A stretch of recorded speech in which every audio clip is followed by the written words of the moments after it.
Hello Cancer, thank you for joining me for your monthly forecast for November for the Sun or the Ascendant.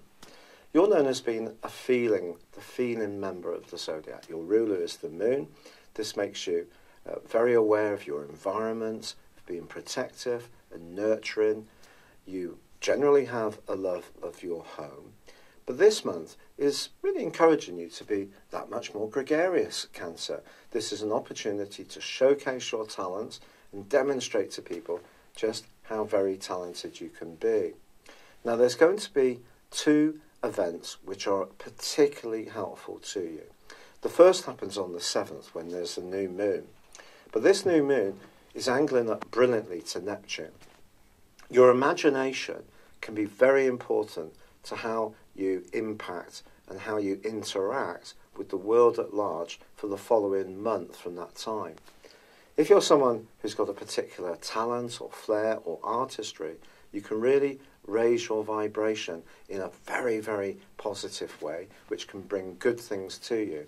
Don't hold back from showcasing just what a one-off you are. Also, from the 9th to the 14th, the Sun's forging a very important angle to Pluto, the tiny influence that's all about change, transformation. Now, Pluto's in your sector of relating still, but if you are looking to make progress around a key relationship, I do feel that that period of days is going to be crucial for you. It may also be that you're going to change deep within yourself. It may not relate to a particular association with another person. It may be that you can review your interactions with others and gain greater enlightenment. Pluto is very much about discovery. It's not always an easy path, but this aspect can definitely be very helpful to you. Now, Venus, of course, has been heading backwards in retrograde since the 5th of October in your sector of love and affection, and that may have presented some challenges around relationships or even around some of your creative plans, because just like a Mercury retrograde, Venus retrograde dims down. It makes us more introspective. But the great news for you is that that has come to a close in your 5th solar house as this month begins. So Venus returns to Libra, one of the two zodiac signs she rules. Now, Venus in this area is very much about your home. It's about your family associations. It's about the more nurturing and kindly elements of loving. Because it's continuing to retrograde through to the middle of the month, there may be some areas that you can work on. You're generally very attuned to the atmosphere of situations, and that skill set is certainly going to be helpful. You may make some physical changes to your home, some redecorations, some new soft furnishings. If you have people visiting for the Christmas holidays, you may be busy preparing a space for them, which really is going to spoil and make them very comfortable. However, in a more personal context, Venus is broadly in opposition to Uranus in the first 2 weeks of this month. This is because Uranus only very slightly went into Taurus, and on the 7th of this month is going to move itself back into the sign of Aries, where it will be to the 5th of March next year. For you, this is very much about career. It's about how you interact with the world at large. And Uranus has been shaking that up quite a lot since 2010, part-time, 2011, full-time. And of course, in these recent last 5 months, it moved into an area which is much more to do with friendships, kinships, and your future hopes. Now it moves back into this more worldly sector, but in opposition to Venus. It could be that some Cancer people will consider starting a business from the comfort of their home, or perhaps it's finding the right balance between the time you spend with loved ones and the time you invest in those more worldly interests. However, what I would say to you, which is really, really exciting, is Venus does make in week 2 a terrific angle to Mars. And it's possible that some good news could emerge around a financial matter linked to a property or even a family situation. It could be directly related to you or someone that you're fond of is going to hear some news that will be helpful to them. Now, Mercury, the planet of communication, is itself going to go into a retrograde on the 17th this month. Now, we all know that Mercury retrograde can be rather challenging. In your case, it's going to be in your 6th house of jobs, work, appointments, any kind of obligation. And through till the first week of December, this could be an area that tries your patience somewhat. But it's not just during that period of time that Mercury can add some mischief, because Mercury is actually going to be clashing with Neptune in two distinct phases this month. The reason it's repeated is because of Mercury's retrograde. Now, Neptune, as I've expressed before, is wonderful for you embracing anything to do with your talents, to do with the theatre, film, creativity of any kind, the arts. That's where it really works well for you. Where it's less helpful is around the facts and figures of a situation. And Mercury's in an area all month which requires you to be uber precise in how you do things. If you take any shortcuts, you may get caught out.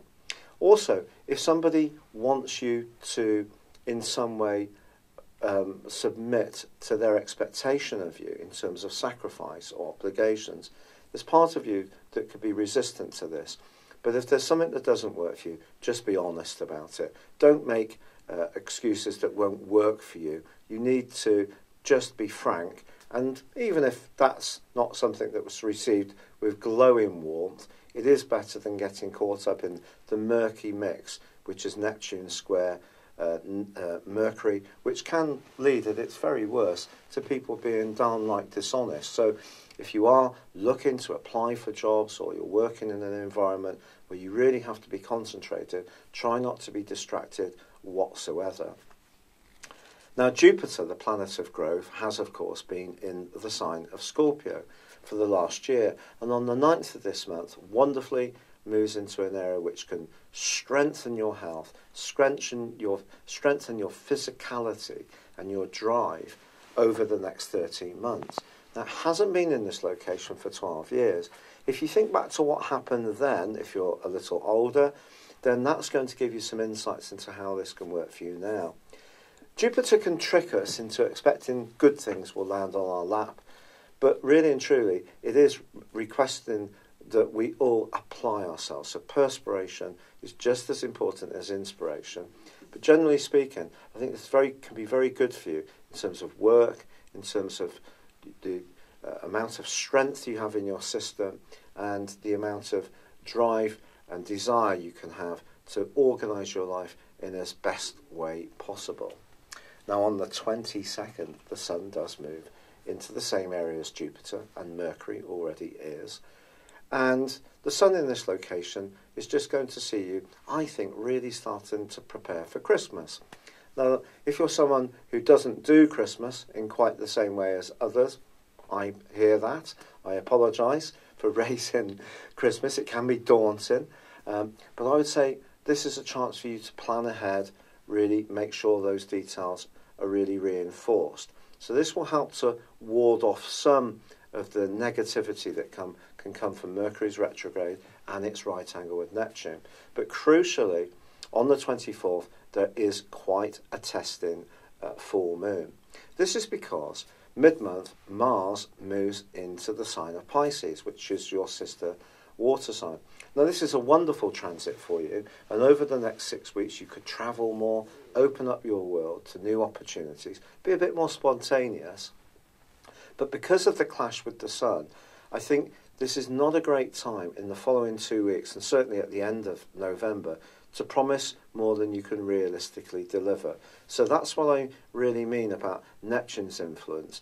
If there's something you don't want to do, however reluctant you are, and however much you may get a twinge of guilt that you're letting someone down, it's better to be honest and say, look, this is what I need to do for myself. So the need to be obliging and thoughtful and aware of your obligations to others is important. Obviously, it's not a case of all we want from situations. It is about what we give as well. But there is a little bit of a contrast to find, a little bit of a balance, I should say, to find between what you need to obligate to and be responsible about, and also being conscious of your need to be a free spirit. There is going to be something that you need to battle with at the end of this month in that regard. But this could be, in some ways, a prompt to break free from a job that's a bit dull, worthy, but doesn't give you much satisfaction, and be a bit more risk-taking, even if you know the transition may be a bit bumpy. Or on the other hand, if you're wanting to be employed or occupied in a bit more of a regular, routine way, this energy at the end of this month can actually be very good for you. It might challenge your freedom, but it might be what you're yearning for at that given time.